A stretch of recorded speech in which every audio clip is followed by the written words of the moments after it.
The doors of the great hall slammed shut behind Elena before she was ready for them to close.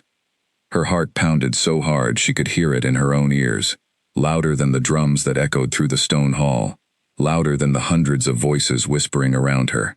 She stood at the edge of the crowd, half hidden behind a pillar, watching her younger sister Marielle walk toward the center of the hall where the Alpha King waited. Elena was not supposed to be nervous. This was not her night. She told herself that over and over, like a chant, like a spell that might actually work if she repeated it enough times. This was Marielle's night. Marielle was the one everyone wanted to see. Marielle was the one with the golden hair and the easy laugh, the one who had never once in her life been overlooked. Elena had spent 22 years learning how to stand in a room without being noticed. She was good at it now. She could fold herself into a corner and disappear, and most people would forget she had ever been there at all. Tonight, she wanted nothing more than to disappear completely. The selection ceremony only happened once every 10 years, and every unmated wolf from every allied pack in the kingdom had been summoned. Alpha King Adrian Voss stood at the front of the hall on a raised platform, dressed in black and silver, his expression unreadable. He was young for a king, only 28, but there was nothing soft about him. Power rolled off him in waves that made even seasoned warriors lower their eyes. Elena had heard the stories since she was a child. The Alpha King's mate would rule beside him. She would carry the weight of an entire kingdom on her shoulders.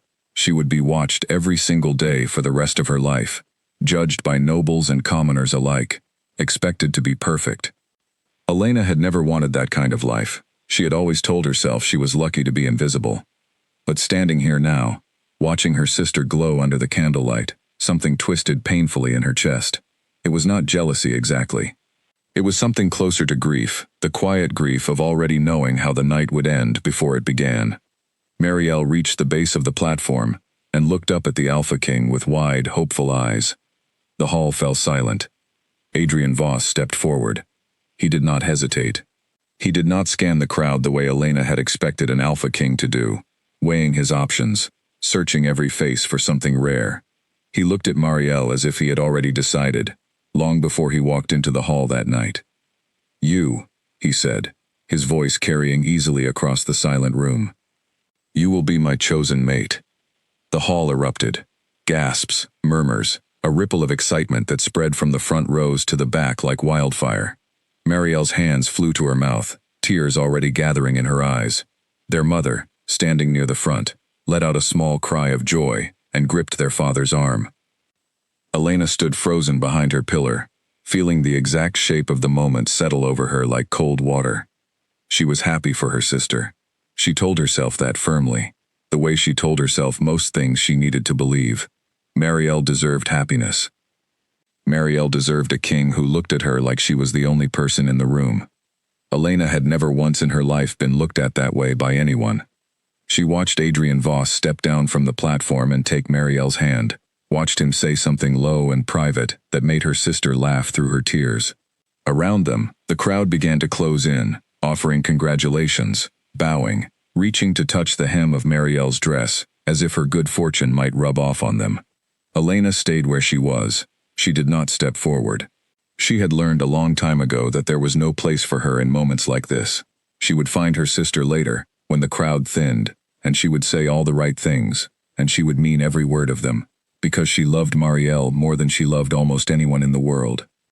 But for now, she needed a moment alone, with her own quiet disappointment, before she could put a smile back on her face. She turned to slip toward the side of the hall, toward the shadows, near the tall windows, where she could breathe without an audience. That was when the doors at the far end of the hall burst open. The sound cut through the celebration like a blade. Every head turned. The drums stopped. Even the Alpha King, still holding Marielle's hand, looked up sharply toward the entrance. A man stood in the doorway, framed by torchlight from the corridor behind him. He was tall, broad through the shoulders, dressed in dark traveling clothes that were dusted with the dirt of a long road. A scar ran along his jaw, pale against sun-browned skin. He did not look like a man who had come to celebrate. He looked like a man who had come from a battlefield and had not yet had time to wash the war off himself. Whispers rippled through the crowd immediately. "That is Cain Ashford," someone murmured near Elena. Alpha of the Northern Territory. He was not invited, another voice said, low and scandalized. The selection ceremony is closed to outside alphas unless summoned. Elena had heard of Cain Ashford before, the way everyone in the kingdom had heard of him.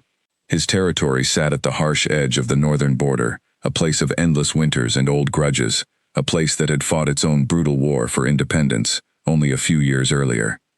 People said he had rebuilt his lands from nothing after they were nearly destroyed. People said he trusted almost no one.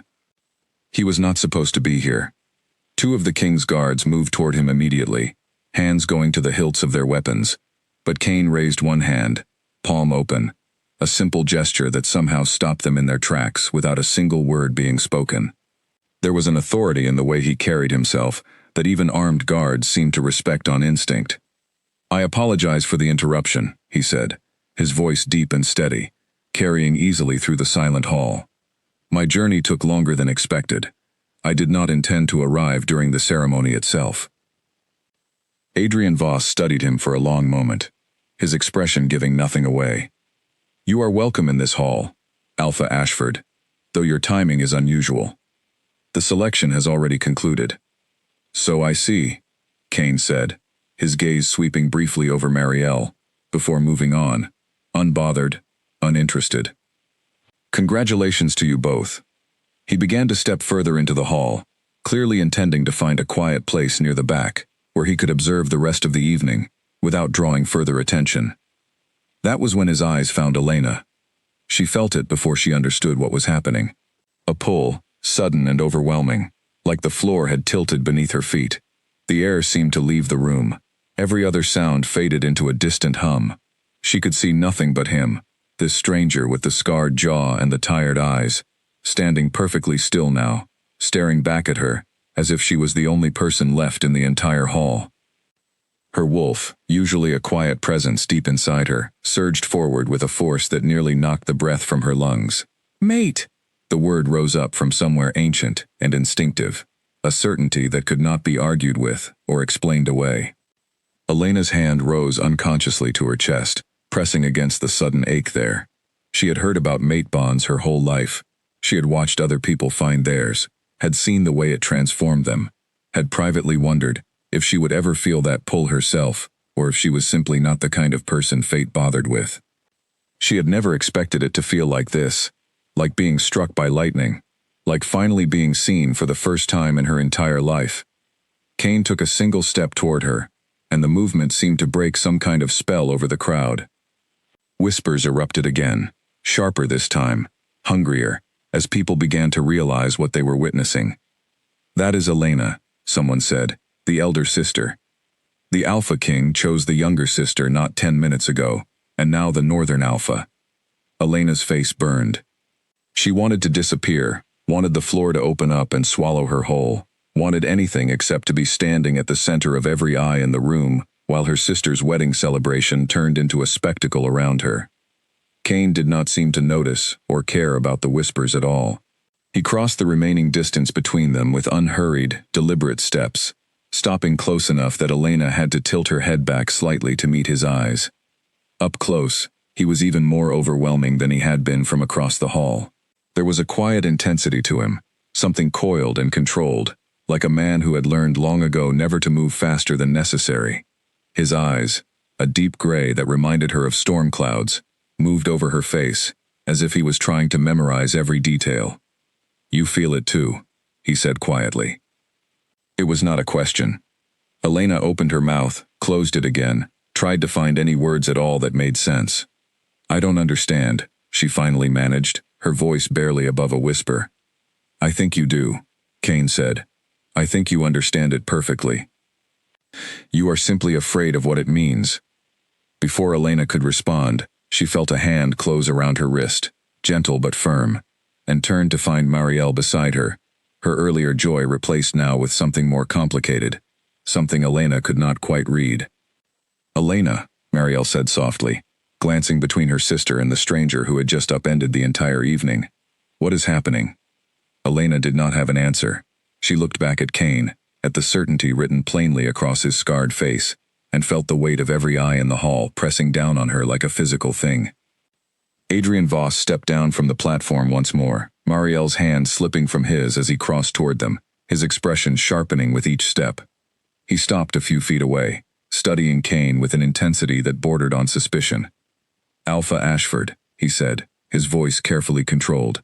"Care to explain what exactly you believe is happening here?" Kane did not look away from Elena as he answered. "I believe I have found my true mate. In the middle of your selection ceremony, in front of every witness in this kingdom. I did not plan this. I did not ask for it. But I will not pretend it away either." The words landed in the silent hall, like stones dropped into still water, sending ripples outward that Elena could feel against her skin. She saw her mother's face go pale near the front of the crowd. She saw her father's jaw tighten with something that looked dangerously close to anger. She saw Marielle's eyes fill with confusion, and something that might have been hurt.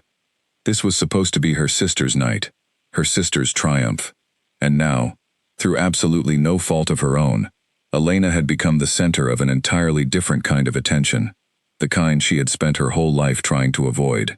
"This is not the time or place for this conversation," Adrian said finally, his voice tight with restrained frustration. "The ceremony will continue as planned. Whatever this is between you and Elena can be discussed privately, another day." Kane inclined his head slightly, a gesture of respect that did not quite reach the steady certainty in his eyes. "As you wish, Alpha King. I will not disrupt your celebration further tonight." He turned back to Elena one last time, his voice dropping low enough that only she could hear it. "But this will not go away, simply because you wish it would. I have waited a long time to find you. I do not intend to lose you now." He stepped back, giving her space, though his eyes never left her face, until he had retreated far enough into the crowd that the shadows swallowed him from view. Elena stood frozen in the center of the hall, her wrist still warm where Marielle's fingers gripped it, her heart still hammering from the impossible pull that refused to fade, even now that he was no longer standing directly in front of her. She could feel it like a thread stretched taut between them, humming with a kind of energy she had no name for. Marielle leaned closer, her voice barely a whisper. "Elena, is it true? Is he truly your mate?" Elena swallowed hard, forcing herself to meet her sister's eyes, searching for any trace of the joy that had lit up Marielle's face only minutes earlier. She found it dimmed now, clouded over by confusion, and something that looked uncomfortably like betrayal, though Elena could not understand why her sister would feel betrayed by something Elena had never asked for, and certainly never wanted. "I don't know," Elena whispered back, which was both true and not true at all. She knew exactly what she had felt. She simply had no idea what to do with it. The drums began again, somewhere behind them, and the crowd slowly turned its attention back toward the platform, toward Adrian Voss, as he tried to steer the evening back onto its intended path. But Elena could feel the whispers continuing around her like a current she could not escape, could feel dozens of eyes still finding their way back to her again and again throughout the rest of the ceremony. She stood beside her sister for the remainder of the night, smiling when she was expected to smile, offering congratulations when congratulations were expected of her, playing the part of the loyal, happy elder sister as convincingly as she could manage. But underneath it all, she was aware of every second that passed, aware of the thread still humming quietly in her chest, aware that somewhere in that crowded hall, Kane Ashford was watching her, patient and unwavering, waiting for her to stop pretending that nothing had changed. By the time the ceremony finally ended and the guests began filing out into the cool night air, Elena's face ached from the effort of holding her smile in place. She walked beside her parents toward their carriage, half listening to her mother's excited chatter about wedding preparations and alliance celebrations, her mind still tangled somewhere back in that hall with a stranger's storm-gray eyes. Her father was quiet, which was unusual for him. He kept glancing at her sideways, his expression unreadable in the darkness, and Elena had the distinct feeling that this was a conversation they would be having again very soon, whether she wanted to have it or not. As they climbed into the carriage, Elena allowed herself one last look back at the great hall, its windows glowing gold against the night sky. She did not see Kane anywhere in the departing crowd, but she did not need to see him to know he was still there somewhere, still watching, still certain. She pressed a hand against her chest, where the strange, warm pull still lingered, and wondered how something that felt so undeniably right could also feel like the beginning of the greatest complication of her entire life. The carriage rolled forward, carrying her away from the hall and toward a home that suddenly felt less certain than it had that morning. Marielle rode in a separate carriage ahead of them, surrounded by attendants and well-wishers, already being swept into the whirlwind of her new life as the Alpha King's chosen mate. Elena watched the lanterns of her sister's carriage bob and sway in the darkness ahead, and for the first time in longer than she could remember, she found herself wondering what her own future might actually look like, separate from the shadow she had always assumed she would live in. The thought was terrifying. It was also, quietly and unexpectedly, thrilling. She did not sleep at all that night. She lay awake in her narrow bed, staring up at the ceiling, replaying every second of the ceremony, every word Cain Ashford had said to her, every flicker of hurt she had seen cross her sister's face. Somewhere out there, beyond the walls of her family's modest estate, a man she had known for less than an hour was lying awake too. She was certain of it, thinking of her the exact same way. Fate, it seemed, had chosen to notice her after all. Elena was not at all sure yet whether that was a gift or a curse. Morning came too quickly, gray light creeping through her window before she had found even a single hour of rest. She rose anyway, dressing slowly, dreading the conversations she knew were waiting for her downstairs. Her mother would want answers, her father would want reassurances, and somewhere across the kingdom, Cain Ashford would be waiting, patient as stone, for her to decide what kind of woman she wanted to be, now that the whole world knew her secret, before she had even known it herself. She descended the stairs with her chin held high, bracing herself for whatever the day would bring, unaware that the hardest choices of her life had only just begun. Her mother was already waiting in the small sitting room when Elena reached the bottom of the stairs, her face pale, and drawn in a way that told Elena the older woman had gotten no more sleep than she had. Her father stood near the window, arms crossed, staring out at the gray morning, as though the answers to all their troubles might be found somewhere in the mist rolling over the hills. "Sit down, Elena," her mother said, her voice carefully, even in the way it always was when she was trying very hard not to sound upset. Elena sat. "Do you understand what happened last night?" her father asked, without turning from the window. "Do you understand what it means for our family?" "I understand that I felt something I have never felt before," Elena said quietly. "I did not ask for it. I did not plan for it. It simply happened." Her mother's hands twisted together in her lap. "Your sister is engaged to the Alpha King of this entire kingdom. Do you have any idea what that alliance means for our family, for our territory, for everyone who depends on us? And now, on the very night of her selection, you have managed to draw half the kingdom's attention onto yourself instead." The unfairness of the accusation stung more than Elena expected. "I did nothing, Mother. I stood at the back of the hall exactly as I was supposed to. Cain Ashford is the one who arrived uninvited. I did not summon him. I did not encourage him." "But you did not deny him either," her father said, finally turning from the window. His eyes, so like her own, studied her with an intensity that made her want to shrink back into her chair. "You could have said nothing was there. You could have let it pass as a misunderstanding." "It is not a misunderstanding," Elena said, and even as the words left her mouth, she felt the truth of them settle deeper into her bones. "I felt the bond. I know what it means. I cannot simply pretend it away, because it is inconvenient for the family." Her mother's face crumpled slightly, and for a moment Elena felt a stab of guilt so sharp it nearly stole her breath. "Your sister needs this alliance to succeed without complications. She needs the kingdom's full attention on her marriage, not divided between two competing spectacles.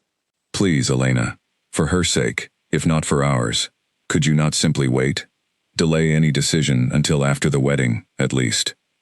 Elena thought of Cain's steady gray eyes, of the certainty in his voice when he told her he did not intend to lose her now that he had found her. She thought of the warm, insistent pull still humming quietly in her chest, even now, hours later, refusing to fade no matter how she tried to reason with it. She did not know if delay was even possible, but she understood, looking at her mother's pleading face, that she was not yet ready to fight this battle either. "I will speak with him," Elena said finally. "I will ask for time. I cannot promise more than that." Her mother let out a shaky breath of relief, reaching across to squeeze Elena's hand. Her father nodded once, satisfied for the moment, and turned back to the window, as though the matter was settled. Elena was not so certain it was settled at all. She could still feel that invisible thread stretched taut across the miles between them, humming with quiet insistence, and she suspected that a man like Cain Ashford was not the kind of man who gave up easily once he had decided something was worth fighting for. She was right to suspect it. Before the sun had fully risen over the hills the following morning, word arrived at the estate that Alpha Cain Ashford had requested a formal audience with her family, and that he intended to arrive before the week's end. Elena spent the following days in a state of restless uncertainty, torn between her family's quiet desperation and the pull in her chest that refused to loosen its grip no matter how she tried to reason with it. She threw herself into helping prepare for Marielle's wedding, hoping the distraction might quiet her own thoughts, but the work only seemed to sharpen the awareness of everything that had changed between them. Marielle had grown distant since the ceremony. She was not unkind, not exactly, but there was a new carefulness in the way she spoke to Elena now, a politeness that had never existed between them before. Where they had once shared every thought without hesitation, Marielle now measured her words, and Elena felt the loss of that closeness like a physical ache layered on top of everything else she was already carrying.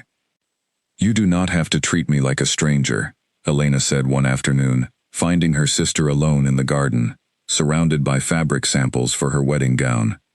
Marielle looked up, and for a moment, the old warmth flickered across her face, before it retreated again, behind careful composure. "I am not trying to. I simply do not know what to say to you anymore. Everyone at the ceremony was talking about you, and that Alpha, not about me and Adrian, my own selection ceremony, and somehow it became about something else entirely. I did not choose that," Elena said softly. "You know I would never take anything from you on purpose." "I know," Marielle admitted, setting down the swatch of pale blue silk in her hands. "That is what makes it so difficult. I cannot even be angry with you properly, because none of this was your fault. But I still feel it anyway." "Is that terrible of me?" Elena crossed the garden and sat beside her sister on the stone bench, taking her hand the way she had 1,000 times before, back when they were children and the world was simpler. "It is not terrible. It is honest. I would probably feel the same, if our positions were reversed." Marielle's fingers tightened around hers. "Are you going to accept him, the Northern Alpha?" Elena hesitated. "I do not know. Mother and father have asked me to wait, at least until after your wedding. They are worried about how it will look. Two competing bonds announced so close together." "And what do you want?" Marielle asked, studying her sister's face with an intensity that reminded Elena uncomfortably of Cain's own searching gaze. "Not what mother wants, not what is convenient. What do you actually want, Elena?" The question sat heavy in the quiet garden air. Elena thought of the warmth that had flooded through her the moment Cain's eyes found hers across the crowded hall, thought of the steady certainty in his voice, thought of how, for the very first time in her life, she had felt like the most important person in a room full of people who usually looked straight past her. "I think I want to know him," Elena admitted quietly. "I think I want to find out if what I felt was real, and not just some trick of instinct that will fade once the excitement wears off." Marielle was quiet for a long moment, staring down at their joined hands. "Then you should find out. Whatever mother and father say, whatever it looks like to the kingdom, you deserve to know, Elena. You have spent your whole life putting everyone else first. Just this once, put yourself first instead." The kindness in her sister's words caught Elena completely off guard, and she felt tears prick unexpectedly at the corners of her eyes. "I thought you were angry with me." "I am allowed to be a little hurt and still want good things for you," Marielle said, offering a small, watery smile. "You are still my sister. That has not changed, no matter what happened at that ceremony." They sat together in the garden a while longer, some of the old ease slowly returning between them, and by the time Elena rose to head back inside, she felt lighter than she had in days. The lightness did not last long. That evening, a messenger arrived at the estate bearing a sealed letter marked with an unfamiliar crest, a wolf's head carved into dark stone. Elena's father broke the seal himself, reading in silence while her mother hovered anxiously nearby, before finally looking up with an expression Elena could not quite read. "Alpha Ashford requests a formal audience," he said. "He wishes to speak with our family directly, to declare his intentions honorably, before proceeding any further. He proposes arriving within the week. Her mother's face went pale. Absolutely not. Marielle's wedding festivities are already underway. We cannot have a rival alpha descending on our estate in the middle of preparations for the Alpha King's own marriage. It will look like chaos. It will look like our family cannot manage a simple courtship without drama. He is asking permission, Miriam, her father said, though his own voice carried little enthusiasm for the visit. That is more than most alphas would bother to offer. He could simply arrive unannounced, as he did at the ceremony. Instead, he is requesting our consent. Elena stood silently near the doorway, her heart beating fast at the mere thought of seeing Cain again. A feeling that overwhelming pull settled over her once more, now that the initial shock of the ceremony had faded into something closer to memory. Part of her wanted to refuse outright, to protect what little peace she had managed to find since that night. But a larger part of her, the part that had lain awake every night since replaying his words, wanted nothing more than to see him again. "Let him come," Elena said quietly, and both her parents turned to look at her in surprise. "Elena," her mother began. "I asked for time, and he is giving it to me," Elena said, cutting her off gently but firmly. "He is not forcing anything. He is asking to be heard. I think the very least we can do is listen to what he has to say." Her father studied her for a long moment, something like reluctant respect flickering across his weathered face. "You have grown bolder these last few days, Elena. I am not certain if that pleases me or worries me." "Perhaps a little of both," Elena said, and for the first time since the ceremony, she managed something close to a genuine smile. The letter of consent was sent the following morning, and word came back within 2 days that Cain Ashford would arrive at the estate on the appointed date, alone and without ceremony, exactly as he had promised.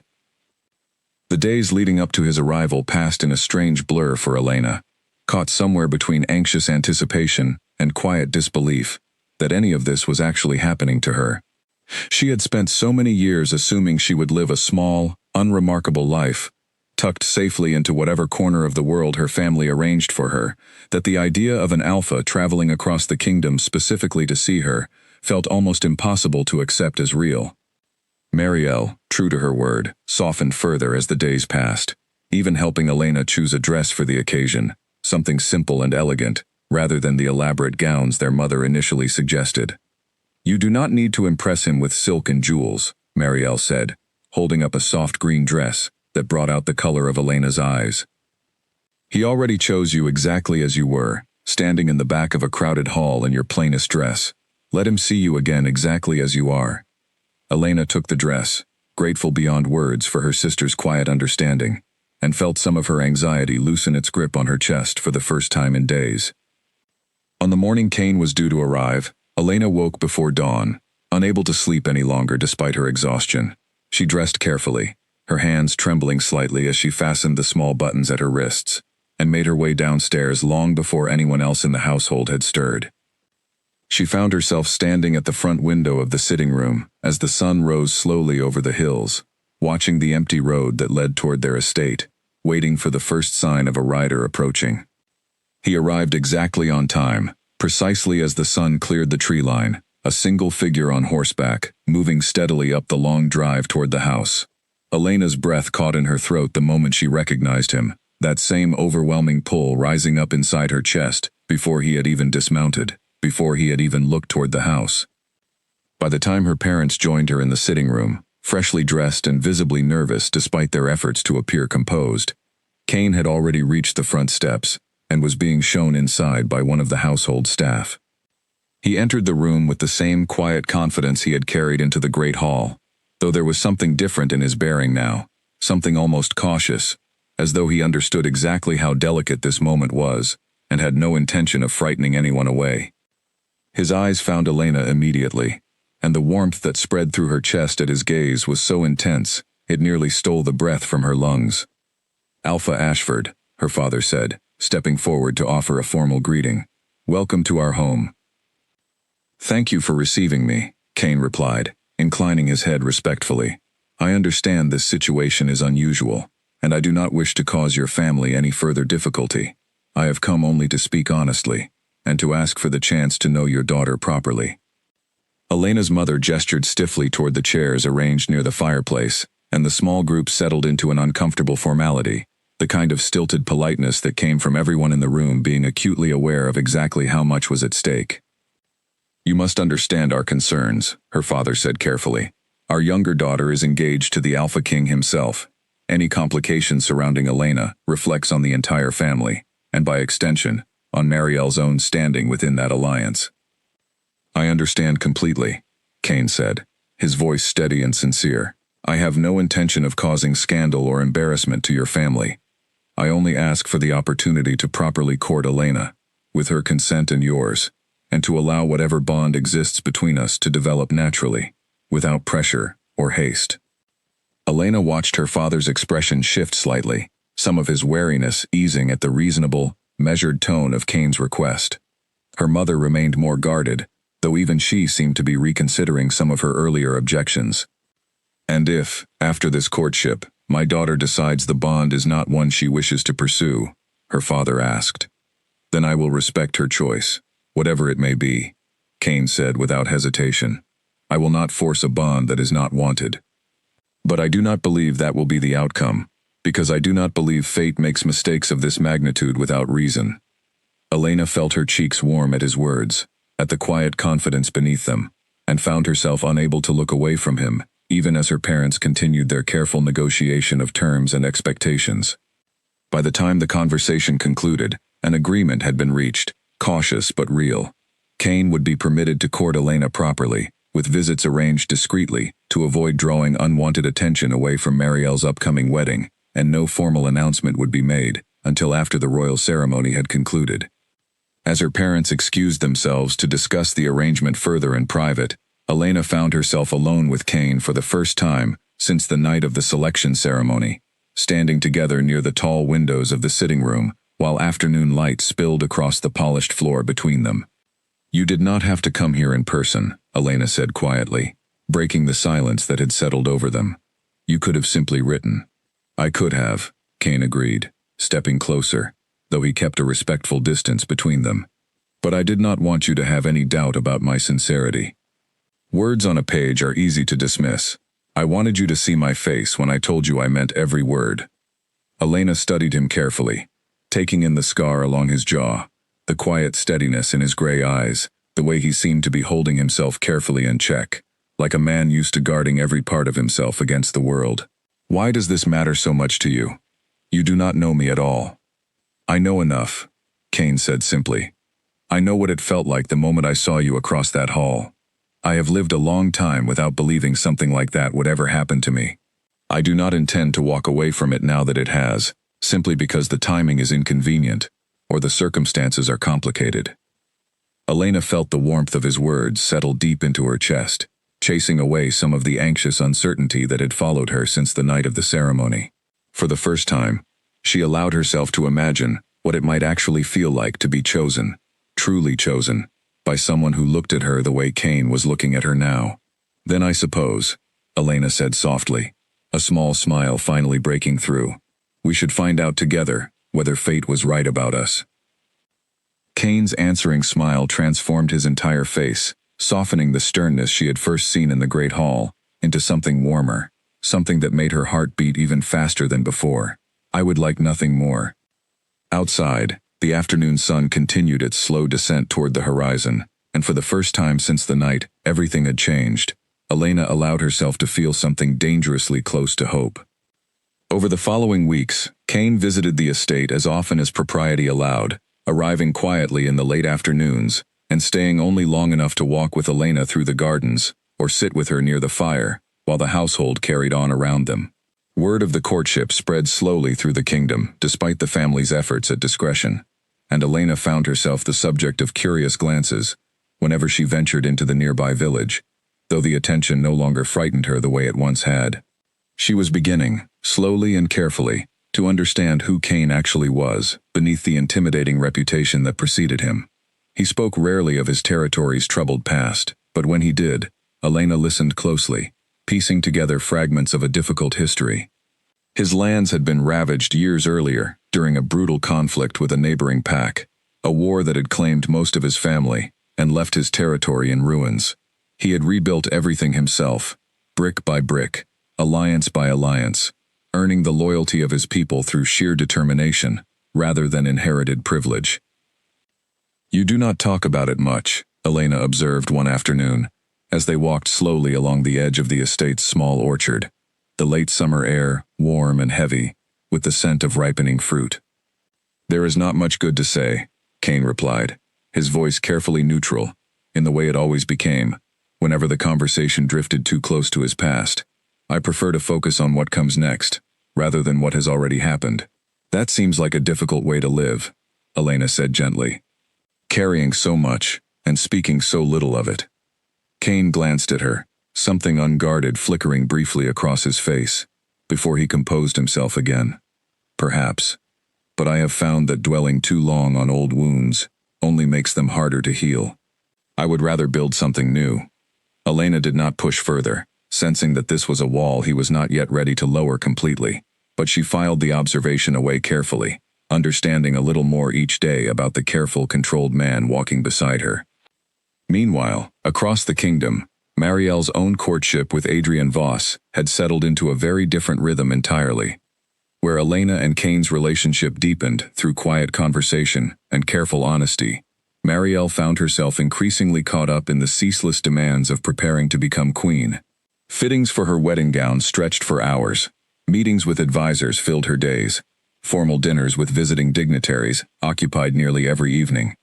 She rarely saw Adrian alone anymore, and when she did, their conversations had grown strangely formal, focused almost entirely on logistics and expectations, rather than anything personal between them. "Do you ever feel as though you barely know him?" Marielle asked Elena one evening, the two sisters sharing a rare quiet moment together in Marielle's chambers, while a light rain tapped against the windows outside. Elena looked up from the embroidery she had been only half paying attention to. "What do you mean?" Marielle sighed, setting aside the stack of correspondence she had been sorting through. "We are engaged to be married in a matter of months, and I still know almost nothing about him beyond what everyone in the kingdom already knows. I do not know what makes him laugh. I do not know what he fears. I do not know if he even wants to know those things about me." "Have you asked him?" Elena said carefully. "There is never time," Marielle admitted. "Every conversation becomes about the alliance, the kingdom, the expectations placed upon us. I sometimes wonder if he sees me at all, or if he simply sees the resources my family's territory brings to his kingdom." The words hung heavy in the quiet room, and Elena felt an uncomfortable twist of concern settle in her chest. She thought of how instantly, how decisively Adrian had chosen Marielle at the ceremony, without hesitation, without even a moment's consideration of anyone else in that crowded hall. "He chose you the instant he saw you," Elena said gently, trying to offer some comfort. "Surely that means something." Marielle's expression grew distant, almost troubled. "Sometimes I wonder about that too. It happened so quickly, almost too quickly, as though he had already decided before he ever walked into the hall that night." Elena did not have an answer for that. She simply reached over and took her sister's hand, offering the only comfort she could in that moment, a quiet reminder that whatever happened, they still had each other. The following week, Elena's courtship with Kane reached a turning point neither of them had entirely anticipated. He arrived at the estate later than usual, his expression carrying a weight Elena had not seen from him before, something heavier than his usual careful composure. "Is something wrong?" she asked immediately, meeting him at the front steps before he had even fully dismounted. Kane hesitated, an uncharacteristic pause from a man who typically spoke his mind with clear, unwavering directness. "I received word this morning that tensions have flared again along my northern border. It is nothing immediately dangerous, but it will require my attention in the coming weeks. I may need to return to my territory sooner than I had planned." Elena felt a sharp pang of disappointment, followed quickly by concern. "Are your people in danger?" "Not currently," Kane assured her. "But I cannot in good conscience remain away from my lands indefinitely, while there are matters requiring my direct oversight. I have responsibilities there that I cannot ignore, no matter how much I might wish otherwise." They walked together into the garden, the familiar path beneath the orchard trees now carrying a different weight than it had during their previous visits. Elena listened as Kane explained more about the situation at his border, a lingering dispute with a neighboring territory that had never fully resolved after the war years earlier, old grudges that occasionally flared into minor skirmishes despite years of careful diplomacy. "I do not want this to interrupt what has grown between us," Cain said finally, stopping beneath the shade of an old apple tree, turning to face her fully. "But I also cannot pretend my responsibilities do not exist.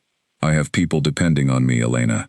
People who lost everything once already, and trust me to ensure it never happens again." Elena studied his face carefully, seeing beneath the careful composure to the genuine worry underneath, the weight of leadership that he carried so quietly. Most people never even noticed it was there. "I would never ask you to abandon your people. That is not who you are, and it is not who I would want you to become." Relief flickered across his features, quickly replaced by something warmer as he reached out, gently taking her hand in his. It was the first time he had touched her so directly since the night of the ceremony, and Elena felt the now familiar warmth of the bond flare brighter at the simple contact. "I will return as soon as matters allow," Cain promised. "And when I do, I would like to speak with your family again, about making our bond more formal. I understand your parents wish to wait until after your sister's wedding, and I will honor that request. But I do not want you to doubt, even for a moment while I am away, exactly how serious my intentions are." Elena's heart swelled at his words, and she found herself smiling despite the ache of his upcoming departure. "I do not doubt you, Cain, not for a moment." He left 2 days later, riding north at dawn with a small contingent of his own guards who had traveled south to escort him, and Elena stood at the front gate watching until his figure disappeared entirely over the distant hills, an unfamiliar loneliness settling over her that she had not expected to feel so intensely after only a few weeks of knowing him. The days that followed felt strangely empty without his visits to look forward to, and Elena found herself throwing herself back into wedding preparations for Marielle, if only to keep her mind occupied while she waited for word from the north. It was during this period of quiet uncertainty that Elena first began to notice something troubling in the way Adrian Voss carried himself whenever their paths crossed at various pre-wedding events.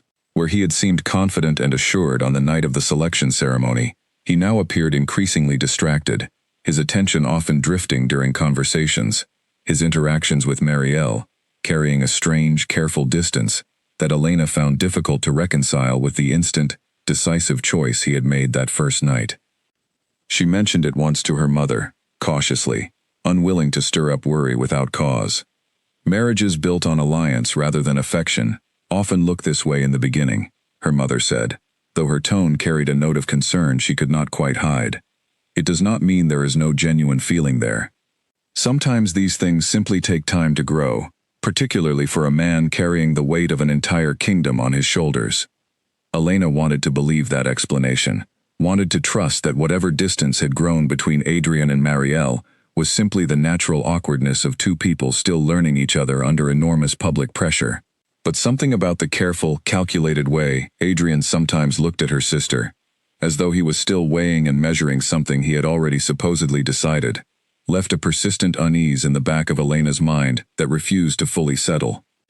She said nothing further to her sister, not wanting to add worry to an already overwhelming season of preparation, but she began to watch more closely, gathering small observations she could not yet fully explain, sensing without quite understanding why, that something beneath the surface of her sister's engagement was not entirely as it appeared. 3 weeks after Cain's departure, a letter finally arrived from the north, carrying news that the border tensions had eased and that he intended to return south within the fortnight. Elena read the letter twice through in the privacy of her room, tracing her fingers over his careful, precise handwriting, and felt the persistent ache of his absence finally begin to ease.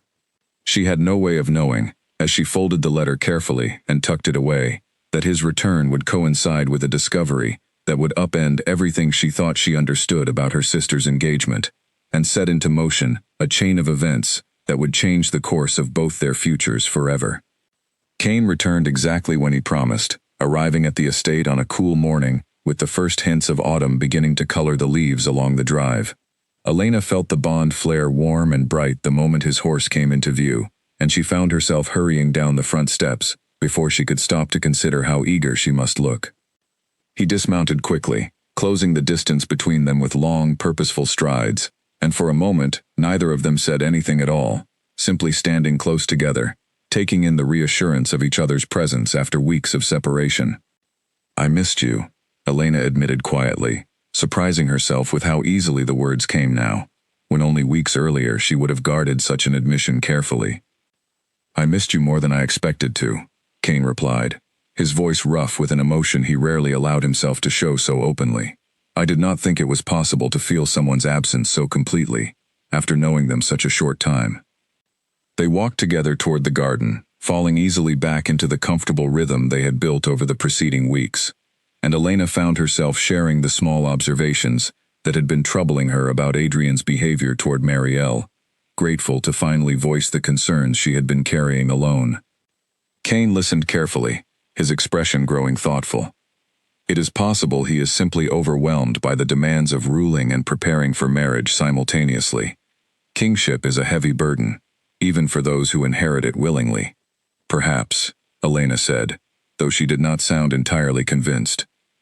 "But something about it troubles me, and I cannot quite explain why." Before Kane could respond further, they were interrupted by the sound of hurried footsteps on the garden path, and Marielle appeared around the corner, her face flushed, and her eyes bright with an emotion Elena could not immediately identify. "Elena," Marielle said breathlessly, barely acknowledging Kane's presence in her urgency. "I need to speak with you. Alone, if possible." Kane inclined his head respectfully and stepped back toward the house, giving the sisters the privacy Marielle had requested, and Elena turned to her sister with growing concern. "What has happened?" Marielle glanced around, as though making certain no one else could overhear, before lowering her voice. "I overheard something today, during a meeting with Adrian's advisors, that I was not meant to be present for. I was passing by his study, and the door was not fully closed." "What did you hear?" Elena asked, an uneasy feeling settling deep in her stomach. Marielle's hands trembled slightly as she spoke. They were discussing the selection ceremony. One of his senior advisors, a man named Garrick, was saying something about how relieved he was that Adrian had followed through with the plan, that our family's territorial holdings would secure the kingdom's northern trade routes far more effectively than any of the other candidates being considered that night. Elena felt her stomach twist uncomfortably. "What plan?" "That is exactly what I wanted to know," Marielle said, her voice tight with barely controlled emotion. "So I listened longer than I should have. It seems Adrian had already decided, before the ceremony even began, exactly which family he intended to choose.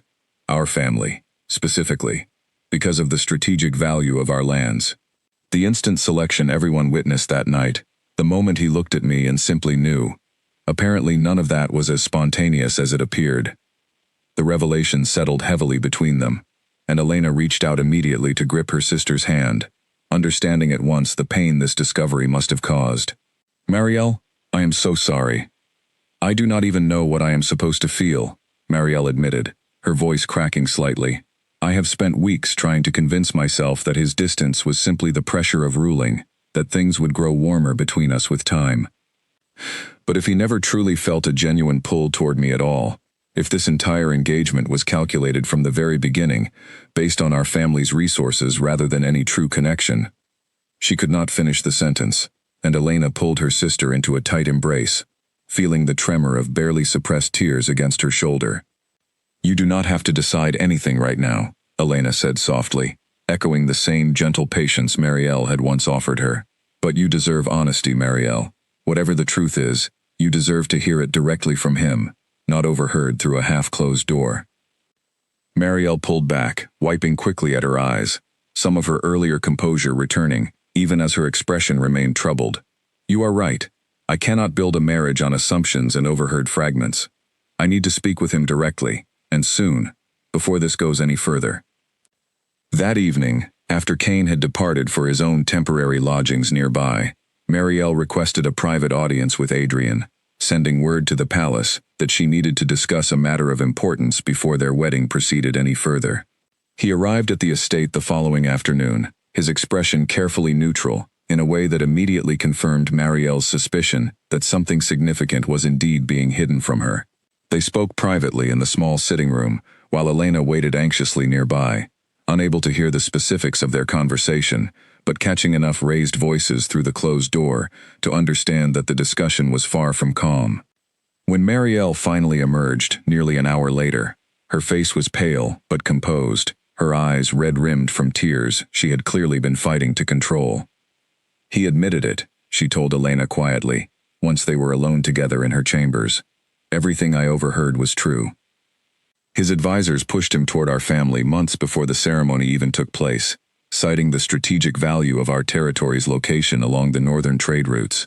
He said he tried to convince himself the instant certainty he felt when he saw me was genuine, that perhaps fate had simply aligned conveniently with duty for once.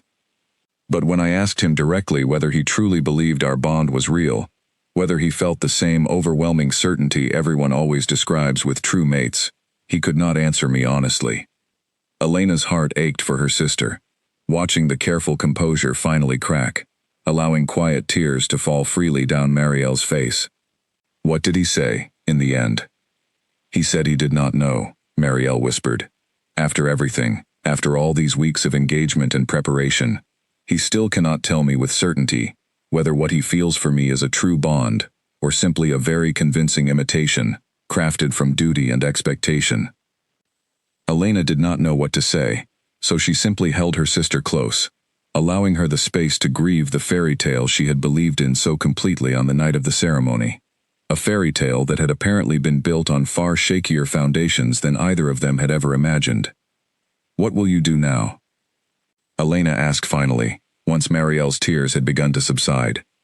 Marielle straightened slowly, wiping the last of the tears from her cheeks, with a determination Elena recognized from their childhood, the same stubborn resilience that had always defined her younger sister beneath her softer exterior. "I do not know yet, but I know I cannot simply proceed with this wedding as though nothing has changed. I deserve better than a marriage built on convenient strategy dressed up as fate. And so, quite honestly, does he." Elena squeezed her sister's hand, feeling a swell of pride at the strength Marielle was finding, even in the midst of such painful uncertainty. "Whatever you decide, I will support you completely." "I know you will," Marielle said, offering a small, watery smile. "You always have, even when I did not fully appreciate it." Outside, the sun had begun to set behind the hills, casting long shadows across the estate grounds, and somewhere in the growing darkness, Elena knew that both her own future and her sister's now hung in a delicate, uncertain balance, teetering on the edge of choices that would reshape everything they had once believed about fate, duty, and the difference between the two. News of the private confrontation between Marielle and Adrian did not stay contained within the walls of the estate for long. Servants whispered among themselves, and whispers had a way of traveling far beyond the households where they originated. Within days, murmurs had begun circulating through the nearby village, questioning whether the royal wedding would proceed as planned, and Elena's parents grew increasingly frantic as the careful public image they had worked so hard to maintain began showing visible cracks. "This cannot become public knowledge," Elena's mother said one evening, pacing anxiously in the sitting room, while her father sat in tense silence near the fireplace. "If word reaches the wrong ears, it could jeopardize everything, not just Marielle's engagement, but our family's entire standing within the kingdom." "Perhaps our family's standing should not matter more than Marielle's happiness," Elena said quietly, unable to keep the words contained any longer. Her mother turned to her sharply. "It is easy for you to say that, Elena, when your own courtship has proceeded so smoothly. You do not understand the pressures involved in maintaining an alliance of this magnitude." The unfairness of the comment stung, but before Elena could respond, Marielle herself entered the room, her expression calm in a way that immediately drew everyone's attention. "I have made a decision," Marielle said, her voice steady despite the weight of what she was about to say. "I will not proceed with a wedding built on a foundation I now know to be false. I have asked Adrian to postpone the ceremony indefinitely, until we can determine honestly whether any genuine bond exists between us at all." Their mother's face drained of color. "Marielle, you cannot possibly mean that. Do you understand what a postponement would signal to the entire kingdom? It would be seen as a scandal, a failure, an embarrassment that could damage relations between our territories for years to come." "I understand the risk," Marielle said, her voice not wavering despite the visible strain in her expression, "but I would rather face that risk honestly than spend the rest of my life pretending a false bond is real, simply to preserve appearances. I deserve better than that, Mother. And so does Adrian, if we are being entirely fair to him as well. Elena watched her sister with growing admiration, seeing in this moment a strength she had never fully recognized in Marielle before, a willingness to choose difficult truth over comfortable illusion, regardless of the personal cost. Their father finally spoke, his voice quieter than usual. Has Adrian agreed to this postponement? He has, Marielle confirmed. He said he owed me at least that much honesty, after everything. He intends to announce publicly that the wedding date is being reconsidered due to unforeseen circumstances, without specifying the true reason, to protect both our families from unnecessary scandal while we determine how to proceed. The room fell into a heavy silence, each member of the family absorbing the weight of what this decision would mean for all of them. Finally, their father rose from his chair, crossing the room to place a gentle hand on Marielle's shoulder. I am proud of you, he said quietly, surprising everyone in the room, including himself it seemed, by the sincerity in his voice. It takes considerable courage to choose honesty over convenience, particularly when convenience carries the weight of an entire kingdom's expectations. Marielle's eyes filled with grateful tears at her father's unexpected support, and even their mother, though still visibly anxious about the practical implications, seemed to soften slightly at the sight of her husband's approval. Over the following days, the postponement was announced through official channels, carefully worded to avoid specifics, while still acknowledging that the wedding date required reconsideration. As predicted, whispers and speculation spread rapidly through the kingdom, though the careful wording of the announcement left most people assuming practical matters of state, rather than any deeper personal complication, lay behind the delay. Adrian himself began visiting the estate more frequently during this period, though his conversations now focused less on wedding logistics and more on genuinely getting to know Marielle as a person, separate from the political calculations that had originally brought them together. Elena watched from a careful distance as her sister and the Alpha King slowly began building something more authentic between them, uncertain yet whether genuine affection would grow from this more honest foundation, but grateful that at least the pretense had been stripped away.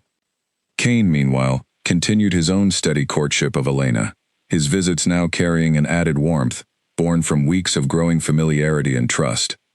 It was during one such visit, as they walked together through the orchard on a crisp autumn afternoon, that Elena finally gathered the courage to ask him something that had been weighing on her mind since his return from the north.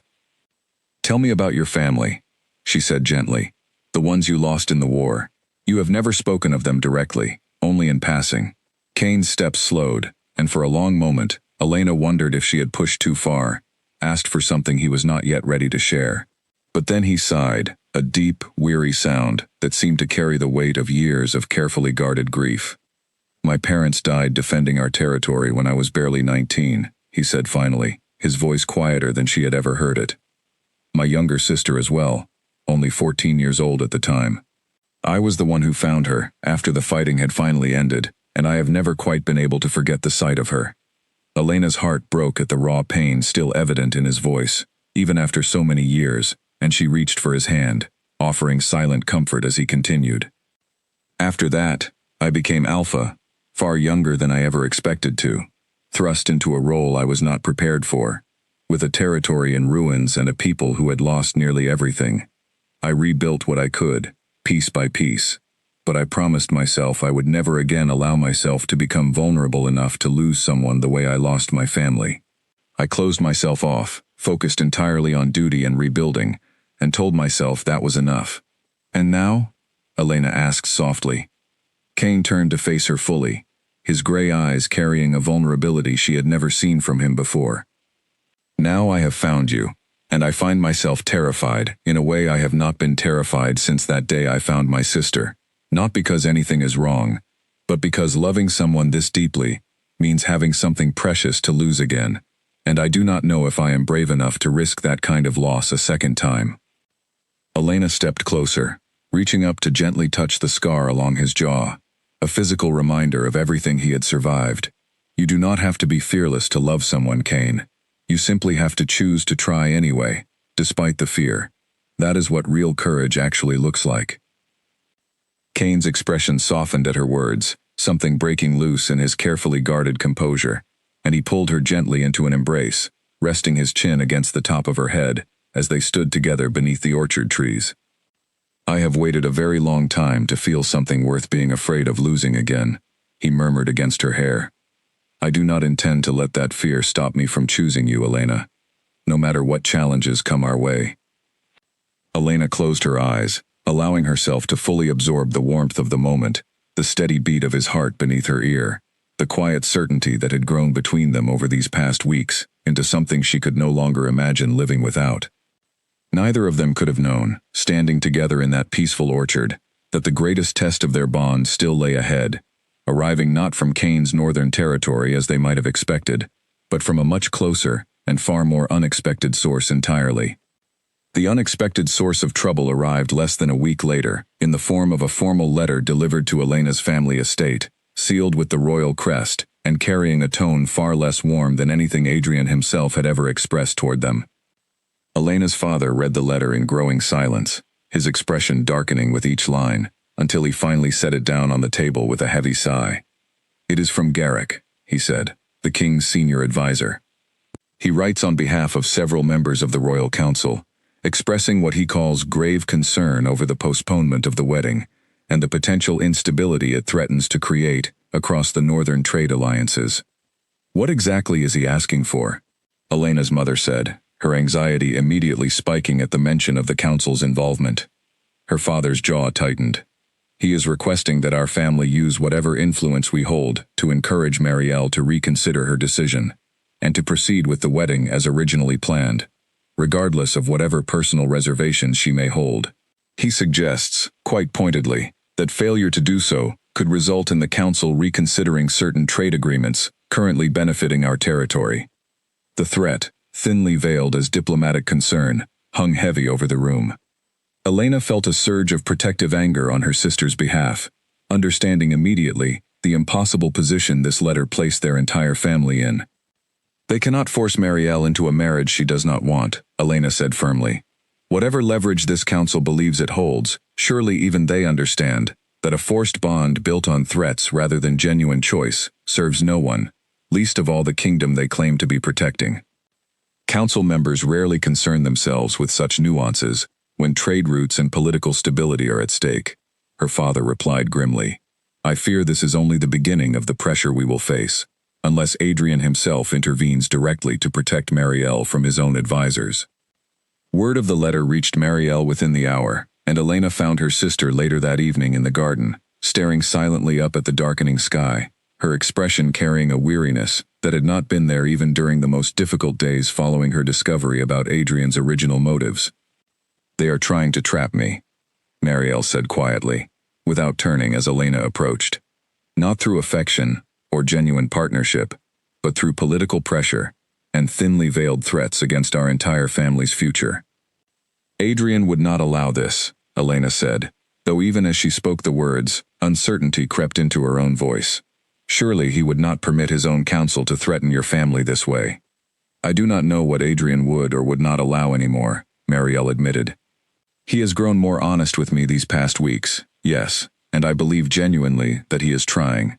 But he is still young in his rule, still navigating the expectations of advisors who have served the crown far longer than he has held it. I am not certain he holds as much power over his own council as everyone assumes."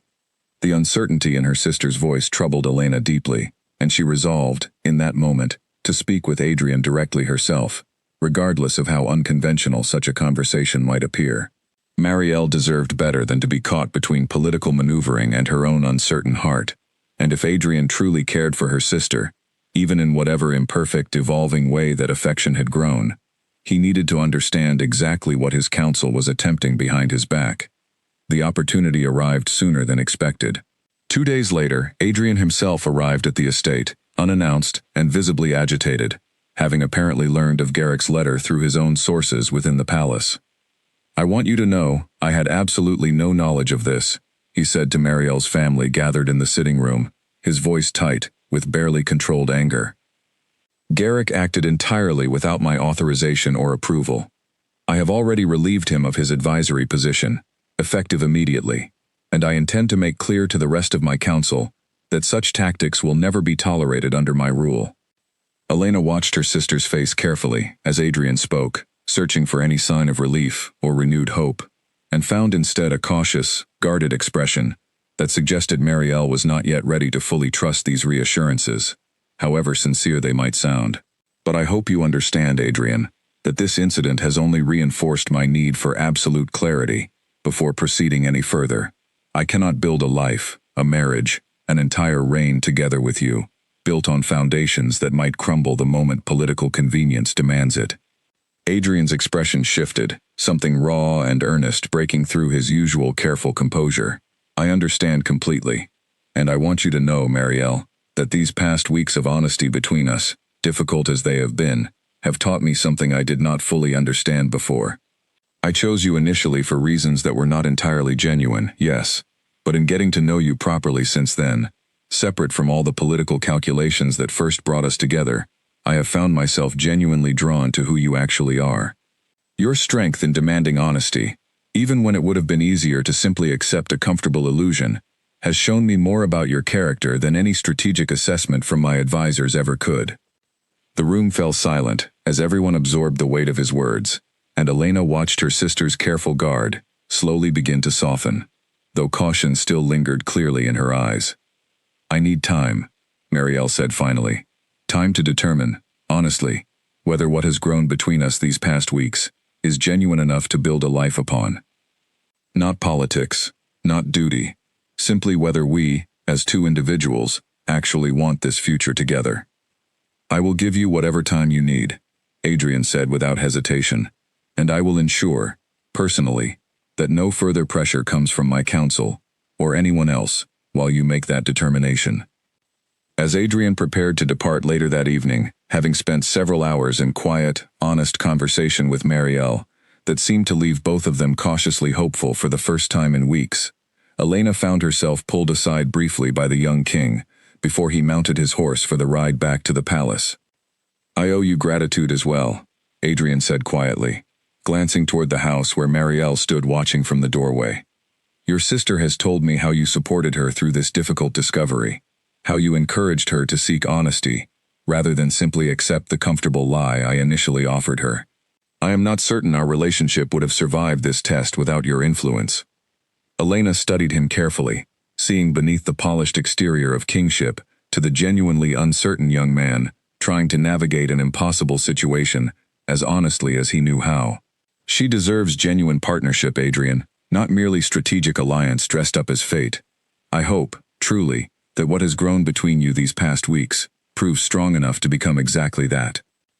As do I, Adrian said, before mounting his horse and riding off into the gathering dusk, leaving Elena standing alone in the cooling evening air, hopeful, but still uncertain about how this delicate new chapter in her sister's story would ultimately unfold. While Marielle and Adrian navigated their fragile new understanding, Elena's own relationship with Cain faced a challenge neither of them had anticipated. Word arrived one morning that Garrick, furious over his dismissal from the royal council, had traveled north under the guise of diplomatic business and had begun quietly spreading rumors among Cain's own people, suggesting that their alpha's courtship of a southern noble's daughter was a distraction from his duties, an infatuation that left his territory vulnerable while his attention remained fixed elsewhere. Cain arrived at the estate later that same week, his expression carrying a tension Elena had not seen from him since his return from managing the earlier border dispute. There are whispers spreading through my own territory, he told her, as they sat together near the fireplace in the sitting room, the autumn evening turning cold outside the windows. Suggestions that I have become distracted from my responsibilities, that my pursuit of you reflects poor judgment rather than genuine leadership. I do not believe these rumors originated organically among my own people. I suspect Garrick's involvement, though I cannot yet prove it directly. Elena felt a familiar guilt rising in her chest, the same instinct that had followed her since the night of the selection ceremony, the fear that her presence in Cain's life was somehow causing him harm, rather than the happiness she had hoped their bond might bring. Perhaps, she said quietly, it would be wiser for you to focus entirely on your territory for a while, until these rumors settle. I do not wish to become a source of instability for your people. Cain's expression sharpened immediately, and he reached across the space between them to take her hand firmly in his. Do not suggest that, Elena, not for a moment. You are not the source of instability here. Garrick's petty malice, spread out of spite following his dismissal, is the true source of this trouble. I will not allow his interference to convince either of us that our bond is somehow a liability, rather than the genuine gift I know it to be. But if your people begin to doubt your judgment, my people know me better than a handful of poisonous rumors spread by a bitter former advisor, Kane interrupted gently but firmly. I have led them through far greater hardships than idle gossip, and I trust their loyalty runs deeper than that. I intend to address these rumors directly, openly, rather than allowing fear to drive either of us into hiding what has grown between us. True to his word, Kane departed the following morning, returning north to address the rumors directly among his people, gathering them together to speak plainly about his intentions and to reaffirm his continued commitment to his territory's well-being, regardless of whatever personal happiness he might also be pursuing alongside his duties.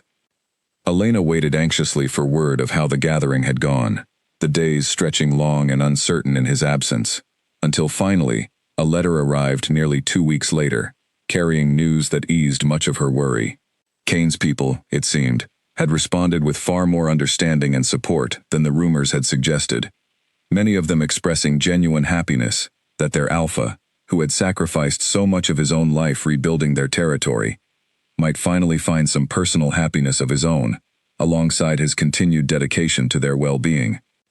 Garrick's influence, thankfully, appeared to have gained little lasting traction once Kane addressed the situation directly, and the former advisor himself soon disappeared from public attention entirely, his attempts at sabotage having failed to achieve whatever destabilization he had hoped to create. With that immediate crisis resolved, Elena allowed herself to breathe more easily, though the experience had taught her something valuable about the fragility of the delicate new life she and Kane were building together, and the determination it would require from both of them to protect it against whatever future challenges might arise. Kane returned to the estate shortly after, and their reunion carried a renewed intensity, both of them having faced down a genuine threat to their bond, and emerged from it stronger, more certain of their commitment to one another than ever before.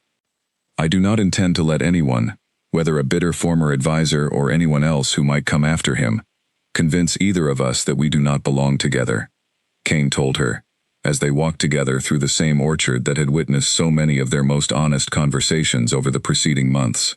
Garrick's attempt to divide us only confirmed, for me, exactly how much I have to lose if I allow fear or outside pressure to weaken what we have built. Elena leaned into him, grateful beyond words for the steady certainty he continued to offer her, even in the face of challenges neither of them had anticipated when this journey first began on the night of the selection ceremony. I feel the same way. Whatever comes next, I want to face it together. Meanwhile, Marielle's own relationship with Adrian continued its slow, careful rebuilding. The weeks of honest conversation, gradually replacing the earlier foundation of calculated strategy, with something that increasingly resembled genuine affection. Elena watched her sister's transformation with quiet gladness, seeing the cautious guardedness that had followed the initial discovery, slowly giving way to something warmer, more hopeful, as Marielle and Adrian learned each other properly for the first time. It was nearly 2 months after the original postponement that Marielle finally approached Elena one evening, her expression carrying a peaceful certainty that had been notably absent during the turbulent weeks following her difficult discovery. I have made my decision, Marielle said, settling beside her sister near the fireplace in a quiet moment of privacy. I have told Adrian I am ready to proceed with our marriage, not because of duty or political necessity, but because these past 2 months of honest conversation have shown me something I did not expect to find. A genuine partnership, built on mutual respect and growing affection, rather than the fairy tale certainty I originally believed the selection ceremony had promised me. Elena studied her sister's face carefully, searching for any lingering doubt, and found instead a settled contentment that reassured her far more than the initial excited joy Marielle had displayed on the night of the ceremony itself. Is that enough for you? Genuine partnership, rather than instant, undeniable certainty? Marielle considered the question thoughtfully before answering. I believe it is. Perhaps true mate bonds are not the only foundation upon which a good marriage can be built. What Adrian and I have found together, though it developed slowly and honestly, rather than instantly and instinctively, feels no less real to me now than what I imagine you and Cain must feel for one another. Simply different, arrived at through a different path. Elena squeezed her sister's hand, feeling a swell of happiness on Marielle's behalf that had been notably absent during the anxious weeks following the original ceremony. Then I am truly glad for you, Marielle. You deserve every bit of the happiness you have fought so hard to find, honestly. As the sisters sat together in comfortable silence, watching the fire crackle warmly in the hearth, neither of them could have anticipated that the true wedding, when it finally arrived weeks later, would become the setting for an entirely unexpected celebration of both their journeys, bringing the story that had begun so unexpectedly on the night of the selection ceremony to a close neither of them could have predicted when it all first began. With Marielle's decision made, and the wedding date finally set for the following month, the estate returned to a flurry of preparation, though this time the atmosphere carried none of the earlier anxious uncertainty. Elena found herself swept up once again in fittings and floral arrangements and endless discussions of ceremony logistics, but where the earlier preparations had felt heavy with unspoken doubt, this time genuine excitement filled the household. Cain had proposed formally to Elena during a quiet evening in the orchard shortly after Marielle's announcement, presenting her with a simple silver ring set with a single dark stone from his own northern territory, a symbol, he explained, of the resilience his people had shown in rebuilding their lives from ruin. Elena had accepted without a moment's hesitation, tears of genuine happiness streaming down her face as he slid the ring onto her finger, beneath the same apple tree where they had shared so many of their most honest conversations. They agreed, after much discussion with both families, that their own formal bonding ceremony would take place shortly after Marielle's wedding, allowing the two sisters to fully celebrate this pivotal season of their lives together, rather than competing for attention, as their original selection ceremony had inadvertently caused. As the day of Marielle's wedding finally arrived, the kingdom gathered once more in the same great hall, where everything had first begun, though the atmosphere this time carried a different kind of anticipation, one built on months of hard-won honesty, rather than instant, untested certainty.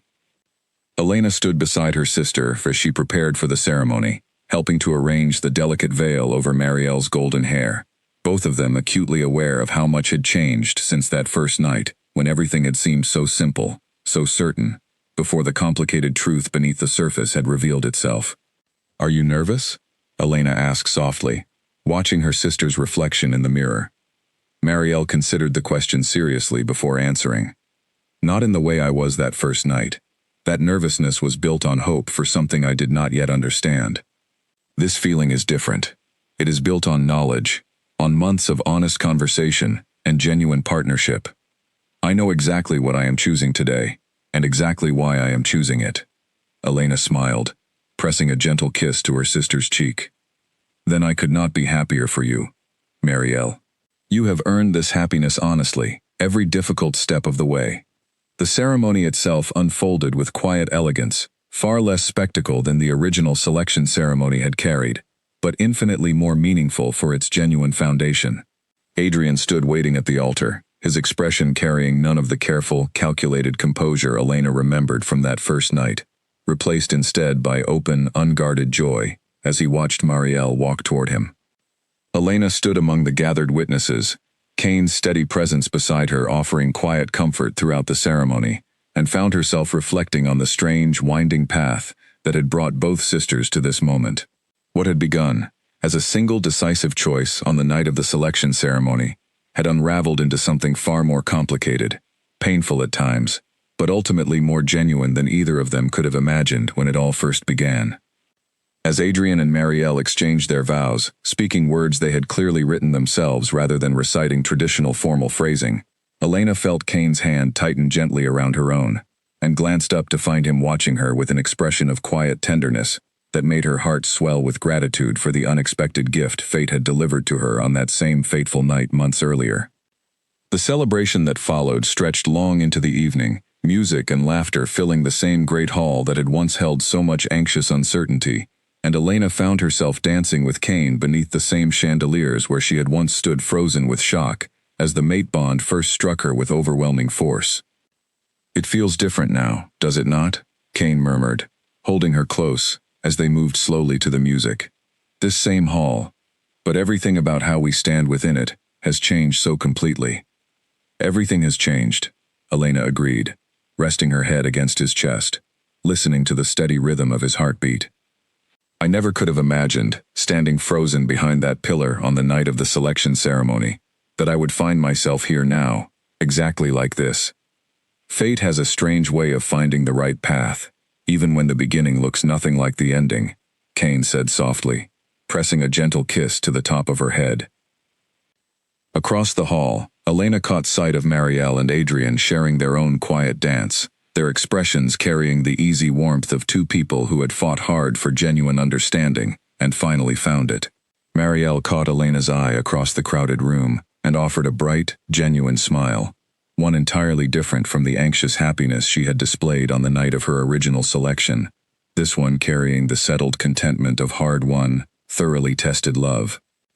As the celebration continued around them, Elena allowed herself to fully absorb the remarkable transformation this journey had brought to both sisters' lives, transformation born not from the instant certainty everyone had originally expected, but from months of difficult honesty, painful discovery, and ultimately, the courage to choose truth over comfortable illusion, regardless of the personal cost that choice had originally demanded. Neither sister could have known, standing together in the great hall on that first fateful night of the selection ceremony, exactly how far their respective paths would wind before finally arriving at genuine happiness. But standing here now, surrounded by loved ones and the steady warmth of true partnership, both Elena and Marielle understood with complete certainty that every difficult step along the way had been worth the journey it took to arrive here.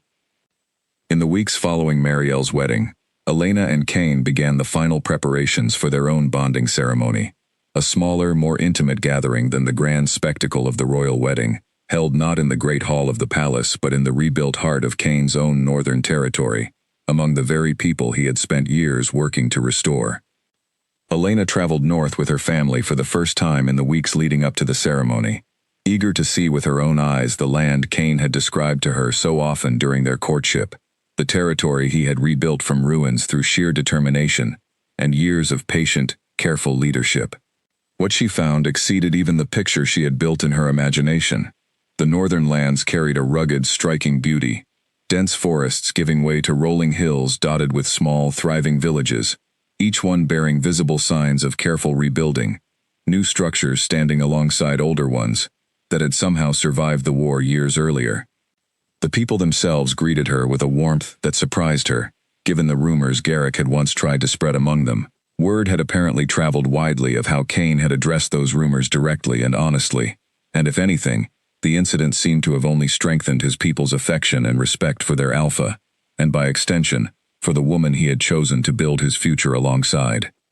"They love you already," Elena remarked one afternoon, as they walked together through the central village, greeted warmly by shopkeepers and children alike, who called out cheerful welcomes as they passed. "They love the chance for their alpha to find happiness," Kane corrected gently, though a proud smile touched his lips as he watched his people's genuine warmth toward Elena. "Many of them remember the darkest days after the war, when I was barely more than a boy trying to hold together a shattered territory. They have watched me pour everything into rebuilding, often at the expense of my own personal life. I think, in their own way, they feel invested in seeing that sacrifice finally rewarded with something for myself." Elena felt a swell of tenderness at his words, understanding more fully with each passing day exactly how deeply Kane's identity was intertwined with his responsibility to these people, and feeling honored beyond measure that he had chosen to share that identity so completely with her. As the day of their bonding ceremony finally arrived, Elena found herself standing in a simple wooden hall at the center of the village, decorated not with elaborate silks and gold as the palace had been, but with autumn wildflowers and carefully woven garlands crafted by the villagers themselves, each one contributing something small and meaningful to the celebration of their alpha's happiness. Marielle and Adrian had traveled north for the occasion as well, standing among the gathered witnesses alongside Elena's parents, and Elena felt a swell of gratitude seeing her entire family united to witness this moment, so different from the anxious, fractured atmosphere that had surrounded the original selection ceremony months earlier. Kane stood waiting for her at the front of the hall, dressed simply but elegantly in the deep colors of his territory, his expression carrying none of the guarded composure she remembered from their first meeting, replaced instead by open, unguarded joy that made her breath catch as she walked toward him. "You look exactly like you did the first night I saw you," Kane murmured, as she reached him and took his offered hands. "Except now, you are looking directly back at me, instead of hiding behind a pillar hoping no one would notice you." Elena laughed softly, feeling the last traces of her old instinct toward invisibility finally dissolve completely in the warmth of his gaze. "I do not think I could hide from you now, even if I wanted to. You have a way of seeing me exactly as I am, no matter how hard I once tried to disappear." Their bonding ceremony proceeded simply, without elaborate spectacle, each of them speaking honest, heartfelt vows they had written themselves, promising not perfection or effortless ease, but genuine commitment to facing whatever challenges their future might bring, together, exactly as they had already proven themselves capable of doing during the difficult months of their courtship. As Kane completed the final words of the ancient bonding ritual, sealing their connection formally in front of both their gathered communities, Elena felt the already familiar pull between them settle into something even deeper, a permanent thread now woven completely into the fabric of who she was, no longer a startling new sensation, but a steady, comforting certainty she suspected she would carry for the rest of her life. The celebration that followed carried none of the formal restraint of palace gatherings, instead filling the village with genuine, boisterous joy, music and dancing stretching long into the night, as Kane's people welcomed Elena fully into their community, and as Elena's own family mingled easily among people who had once felt like distant strangers from a harsh northern territory, now feeling instead like extended family, bound together through the unexpected turns of fate that had brought both sisters to this moment. Late in the evening, as the celebration began to wind down, Elena found a quiet moment alone with Marielle, the two sisters standing together near the edge of the village, looking up at a sky filled with more stars than either of them had ever seen from their family's southern estate. "Do you remember?" Marielle said softly, standing together at the selection ceremony, both of us so uncertain about what the night would bring. "I remember," Elena said, smiling at the memory, despite how much anxiety it had originally carried.